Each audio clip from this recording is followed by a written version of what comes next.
Hello, this video is about the positioning property in CSS. This is something we haven't gone over before because it's as powerful as it is, it kind of wants to be your last resort of what you're about to do. I know it's really tempting. It's called positioning, and you would think that, well, if I want to position something, I should use the positioning property. Well, if you can use Flexbox or CSS Grid or something else to accomplish this, then that really is your first choice. But sometimes we really do need to pull out the big gloves and use this positioning property to force things into place. So I'm going to show you how to do that right now. First, let me show you a little cheat sheet here. There are actually five different positioning properties that we have to work with. The first is position static, and that is just the normal way the page flows. If you don't do anything, everything is just position static. It's just going to stack on top of each other the way you're used to. The two down here at the bottom, absolute and relative, these you use a lot. Also fixed. Let's go over absolute and relative first. Let's go over relative first, actually, the one at the bottom here. What relative does is it takes an element and shifts its position relative to where it would have been originally and leaves everything else on the page in place. So it just moves that one thing and nothing else on the page shifts to its new location. Everything else remains the same. Position absolute, when you give something a position absolute, it positions itself relative to the container that it's in. So it might be just the body, the body container, that the page itself, or it might be another container. So it's going to position itself relative to the container that it's in. And I'm going to demonstrate all this. And it's going to also pull itself out of the normal document flow. So all of a sudden, it's like it's not there anymore for all the other elements to move around. Everything just kind of bumps up in position like it's not even exists, doesn't even exist. And then position fixed is when you position something relative to the actual window of the web page. And so it doesn't matter how much scrolling you do, it's always just going to stick right in the place that you told it to be. And when I say we're telling it to be, we're telling it in pixels or percentages if you want, exactly where to be on the page. There's also position sticky, and that's a little bit newer, and I'll go over that as well. So let's take a look here at an example. So I've got two containers. There's a gray container and there's a pink container. And my reason for doing that will become more obvious. So I've got some styles on here. I've got the regular container, the sub container, I'm calling it. Then we've got some regular box. Each of these squares has a box class and then a specific box 1, box 2, box 3, box 4. So the box just gives its height, and then the box 1, box 2, box 3, box 4 decide its color. So that's it, 2 containers and 4 boxes inside of it.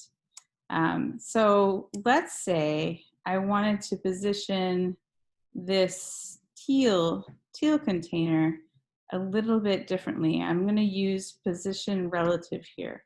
So I'm going to go in here I'm going to find box 2, and I'm going to give it a position relative. Now, once you do this, once you give something a position like this, you all of a sudden give it like these superpowers. All of a sudden, there's these other properties that you couldn't use before, and now you can use them. So now I can use things like top, bottom, left, and right to tell it exactly where I want it to go in position, relative to where it would normally be. So let's say we go top 30 pixels. So now it's 30 pixels down from the top, but nothing else has moved. I'm going to say left 40 pixels. And now it's moved over left 40 pixels from where it would originally be. And notice none of the other elements have been affected.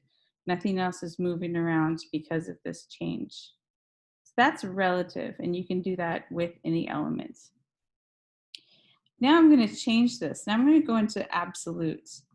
I'm going to change the relative to absolute. And remember what I said before, absolute changes something according to its containing element. So it's going to align itself according to whatever it's inside of, not where it should be, but according to wherever it's inside of. So I'm going to say absolute here. And then all of a sudden, we've got a complete. Notice how all of a sudden the ones below it got bumped up. That's because once you give something absolute, it pulls it out of the document flow, and now it's just sort of floating in space. Like none of the other stuff on the page, they can't actually see what it's doing. So let me demonstrate something here that's kind of important. I'm going to change 30 and 40 to just be 0. So it should just be up in the corner, but it's not actually in the corner of its containing elements. Okay, this is where it gets a little confusing. Like I said before, that it's positioning itself relative to its containing, its container. Well, that's not exactly true, because if its container doesn't have the superpowers of a positioning property on it, then that element just doesn't recognize it. It doesn't see it, and it keeps going back in the hierarchy until it finds something that does have a positioning power. So if I wanted to actually pay attention to its containing element, which is what, let's say that pink box there, right? The subcontainer, I have to actually give that subcontainer a positioning element, a position property. So I have to say position, and I'm just going to give it relative. I could give it absolute or fixed or something like that, but relative is like the softest way to go, kind of. So I'm going to say relative. And now notice now it's positioned itself 0 on the top, 0 on the left, to the pink container. I can demonstrate also if I take this off here and I add it to the gray container, the one outside of it, now it's positioning itself because the pink container doesn't have a positioning property to it. So it's going to ignore it, and it's going to go back up the chain until it finds something that has the positioning property that it needs. So it gets, this is why I don't always recommend using this property when you're beginning with layout. It's best for small items that just need to be tweaked. If you can use CSS Grid or Flexbox, it's going to be easier for you in the long run, but this is definitely something that you might want to use, especially in this upcoming assignment, the CSS Zen Garden. So that's relative and absolute. Let's talk now about fixed. So I'm going to change this to fixed. No, not that one. This one down here. Box 2, the one that's absolute right now. I'm going to say fixed.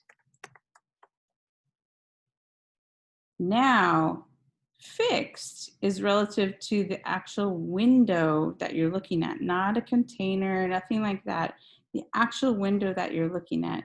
And it would be helpful if I had a higher, trying to make it so if I could scroll on this, that thing would actually stay in place.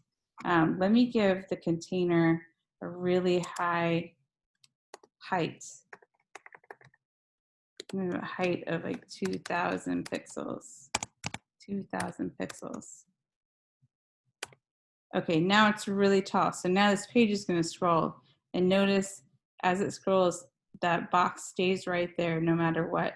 So this is something you might have seen used sometimes if there's like social media buttons stuck to the side of a page, something like that, or a header, you know, a navigation bar that stays on top while you're scrolling. That can be really useful.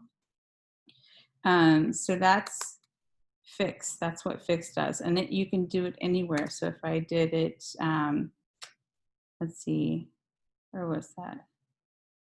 I could say instead of top, I could say, or instead of left, I could say right. And now it's going to stick at the right. I could stick it to the bottom corner. I could stick it in the middle. I can stick it anywhere. I just have to give it a position, and you can use pixels or percentages or whatever you want to give it an absolute position. So whenever you scroll, no matter what happens, it's always going to stick into that position. So that's position fixed. Now I want to go over position sticky, and I have another pen over here I want to start with. So in this one, I've got some text above, got some text below, and I've got this gray bar. Imagine this is like a navigation or something like that. And there's a logo up above, and I made the container really tall like I did in the last one. I have container 3000 pixels so that we can actually scroll here. Maybe that was a little overkill, but whatever, we can actually scroll here. So to use position sticky, we don't want to fix it right to the top. What we want to happen is once you scroll and it hits the top, then it doesn't go anywhere. It's not fixed until it hits the point you want it to hit. And then it sticks. And then everything scrolls underneath it. So I'm going to give this bar here a position of sticky. And I'm going to say 0. Now that I've given it those superpowers, I can use top. And I'm going to say 0 pixels. So that once it gets to 0 pixels from the top, then it stays.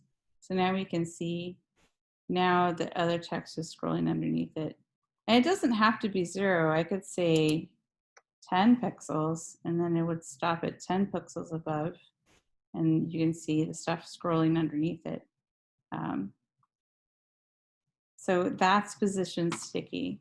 So, so to recap, position relative at the bottom here shifts elements relative to where they would have been, and it saves their place in the document flow so nothing else happens on the page.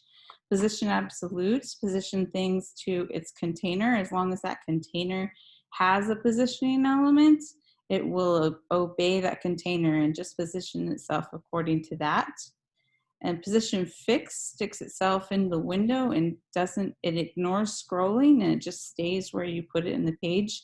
And then position sticky, it sticks to the top once you've reached the point that you've determined you want it to stick at. And again, position static is just the normal flow. I know it seems like, why would you even have a position static?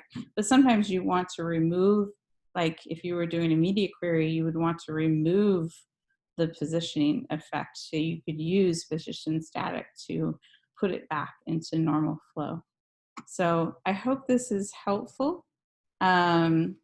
Positioning, it takes a little bit of practice. You don't want to overuse it. You just want to use it when you need it.